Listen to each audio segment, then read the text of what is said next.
Greetings, fellow action figure connoisseurs, and welcome to another episode of Digital Caveman Presents Surprise Thursday. I, as always, am your host, the Digital Caveman, and today I will be presenting you with the Harvinger Studios Savage Crucible Nashorn The Disinherited. Let's get into it!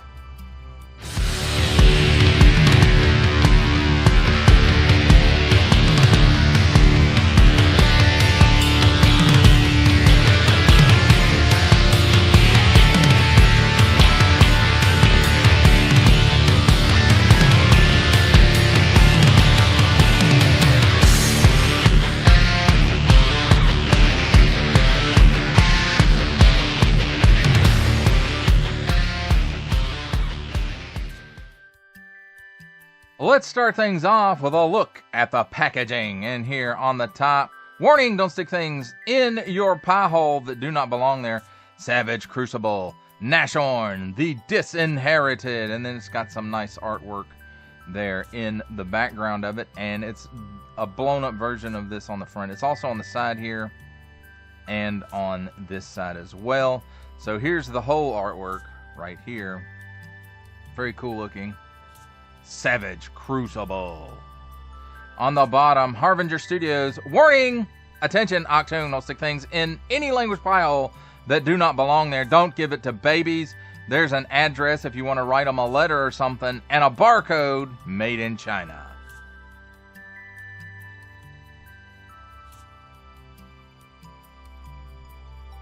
So on this side, it says Nashorn The Disinherited. And then it's got like a wax logo, but I skipped over that for some reason. Savage Crucible on this side. Then on the back here, if you want to read all that, you can.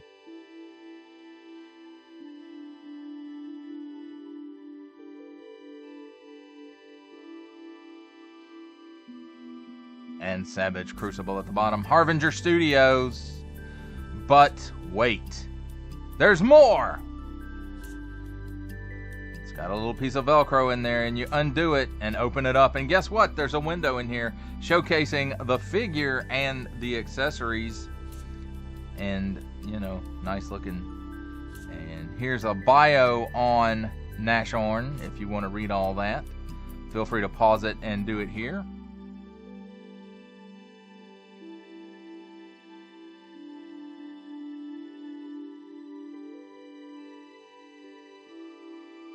And then here's the rest of it that you can pause and read all this if you want to. And that, my friends, does it for a look at the packaging. Let's take a look at the figure and his accessories. And first up, we'll take a look at this big old card. And I don't know exactly what these are for. I'm assuming it's some kind of game. I hadn't really looked at it that much, so maybe it's like where you can put these in Dungeons and Dragons. I'm not sure. So if you want to read all of that for the warrior with ball and chain, please pause it right here. You can read that part. Now pause it right here. You can read the rest of it. And it does have that nice Frazetta artwork on the other side of the card. So, very cool. Nice little addition. And speaking of a nice little addition, inside the packaging in a little blacked out bag was this excuse me, sword that's like, I don't know, it's a flaming sword maybe. It looks very hot. It's made out of translucent plastic, and the blade is all translucent, everything but the handle. And very, very cool looking. And it, like, it's real bright up here, and then it kind of grades down darker as you get closer to the hilt. Nice sculpted detail there for the wrap around the handle, and it looks like bone or tooth, or could be either one, but very, very cool looking. He also comes with this dagger. And again, it's got, is it like an eye? Could be an eye there on the pommel of it. But nice molded details throughout, even on the blade. Very textured detail going on there. And the paint apps are really, really good as well. Here we have a sheath for said dagger. And again, it looks very, very cool. It's got stitching detail in there. It's not stitched, of course, it's made of plastic. And then, you know, the leather tie there. And then here on the other side is how you port it into the figure's belt. And again, that stitching textures over on this side too. And in fact,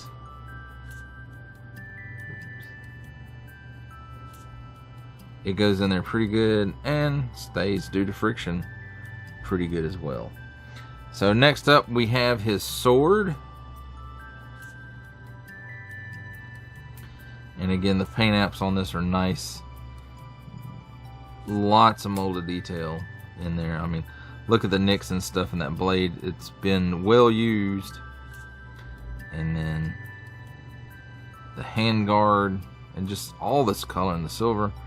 And like the dull bronze, looks like dull bronze to me. Might not be. I'm colorblind. Don't make fun of handicapped people. But tons and tons of molded detail, especially back here at the pommel. And that's a little face. Or a skull. It's a skull. So, very, very cool looking. Next up, he does come with 2 additional sets of hands, left and right for each set. And the first one is on an in and out hinge,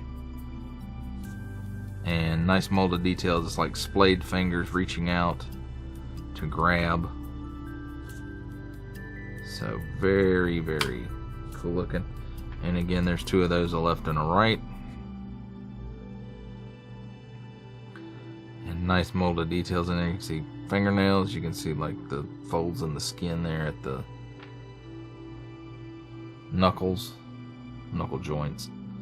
Not these knuckles, these ones. And then here he comes with another set of grip hands, which are on in and out hinges. And again, nice molded detail. Very, very detailed. And looks like they're molded in this color.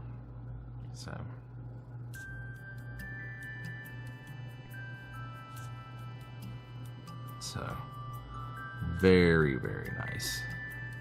Since these are in and out, I'm assuming the ones on the figure are up and down, but we'll see when we get to that part. Now there are a lot of armor bits and pieces and stuff on this guy, and I don't know if he's Nashorn, I don't know exactly how to say it. So I'm gonna call him Nashorn, because originally I thought his name was Nashorn. So, but it's not. But so you can see some silver here fading out to this darker color. I don't know what it is, because again, I'm colorblind. Don't make fun of handicapped people. So, you know, it gradiates. It becomes a gradient here and just kind of fades into this. So, and then looks like there's a nice wash on the helmet too, along with some silver and this very nice gold. He kind of looks like the helmet to me. It looks kind of like Baron Karza from the Micronauts, if you guys remember that line, or that comic book even. So that's cool. And then there might be a little bit of paint in there in the eye slits. I don't know. And then it looks like, it feels like there's a double dumbbell for the head articulation. But I will tell you that's a dumbbell here on these shoulder armor pieces. There's a peg. Let me see if I can get it off easily. Probably not. But you can see down in here there's a ball joint that goes into a port in his back, and that just ports in there. And then this is, I want to say one piece because it doesn't move, but it may not be just one piece. It may just be glued. So there's some posability there due to that ball joint, so that's cool. Of course, that's not the part we're supposed to be talking about yet, is it? So we've got some gold here with some nice dry brushing maybe on it, or a wash. Same on both sides there. Nice kind of a gunmetal-y, I guess, color to the chest armor, then back to the gold with the silver highlights on it. And there's the port for his dagger. And then we get around here. I mean, that goes all, the paint is spectacular on these. And then here we get that same silver. It's not as dull as the front. It matches more these shoulder pads, in finish at least. But I don't know which is paint apps and what's not. And then we have a new kind of sheath for the sword. It's not those clips like we got in Wave 1, but they do unpost. So that's a neat thing. And lots of nice molded detail on that as well. And a little bit of paint apps too. It just was really, really cool. I didn't talk about his bracers, or I don't know exactly what you call them. I'm going to call them bracers. So we've got this kind of, I want to call it silver, but it kind of looks pearly as well. So there's that, and it's got, again, that nice gold bronze kind of color with a wash on it, and that's on both sides. And it's got some straps that hold it in place on the inside, but they're not really straps. They're molded into the forearm, so there is that. Nice muscular details in the sculpt, nice texture to the loincloth. It's plastic. And then we get down here to the leg armor, the shin armor, and again gold with silver highlights and that wash or dry brush, whatever it happens to be. And then there's some gold here on his sandals as well.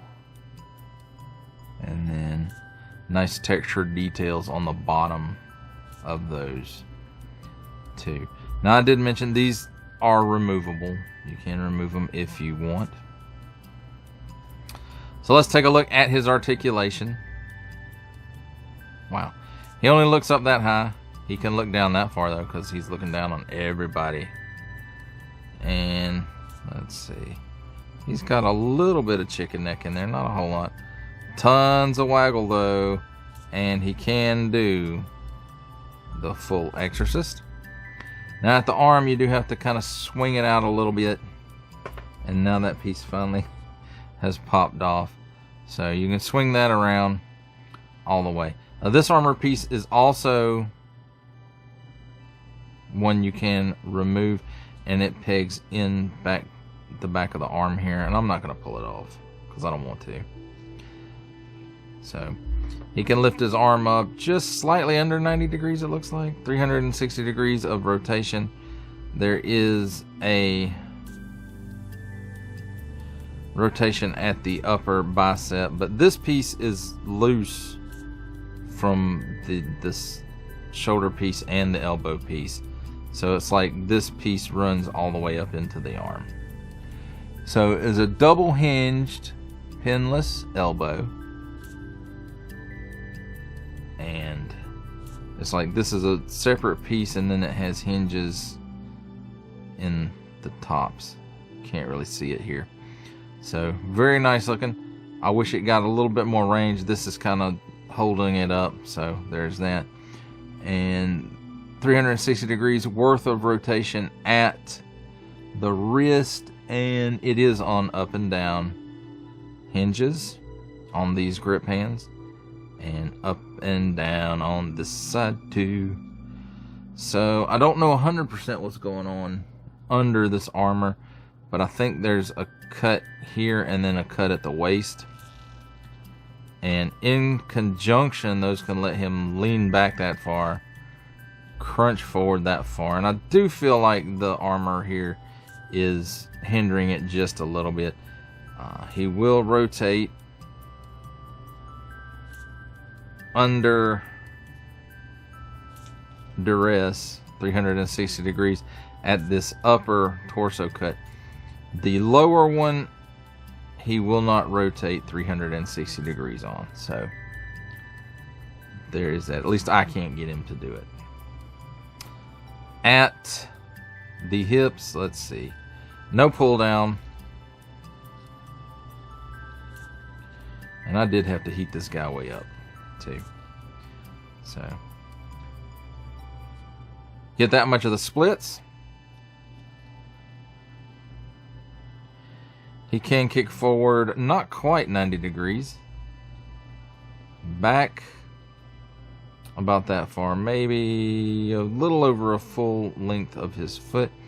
Now where the ball joint hinges in and then it attaches to the upper thigh, there is a cut there. And it will rotate 360 degrees, but sometimes you have to readjust stuff to make it go back proper.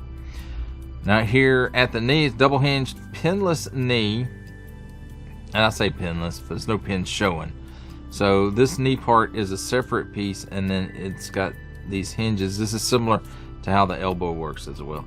It's got these hinges in it here that do peg up and down, so in conjunction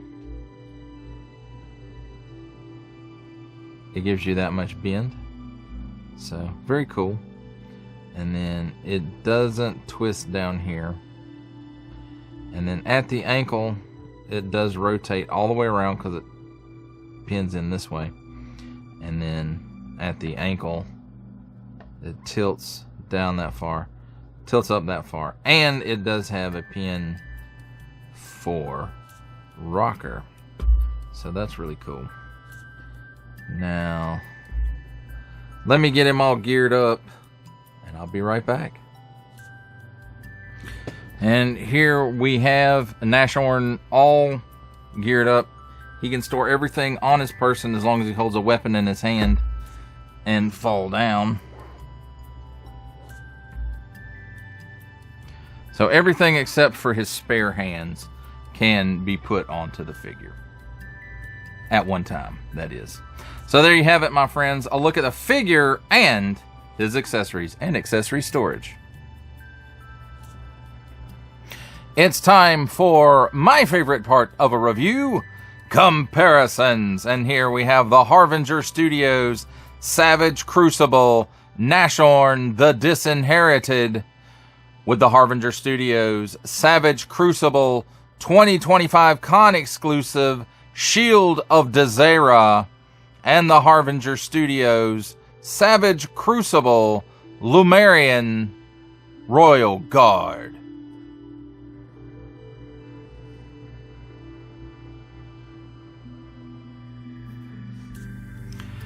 For our last set of comparisons, here we have the Harvinger Studios Savage Crucible Nashorn The Disinherited, with from the Marvel Legends series making his cameo appearance, Stan the Man Lee from G.I. Joe Classified series, the Hasbro Pulse exclusive Regal variant Cobra Commander from Star Wars The Black series, the Archive Edition 501st Legion Clone Trooper, and for a 7-inch scale comparison from the Masters of the Universe Masterverse line, the 40th Anniversary He-Man.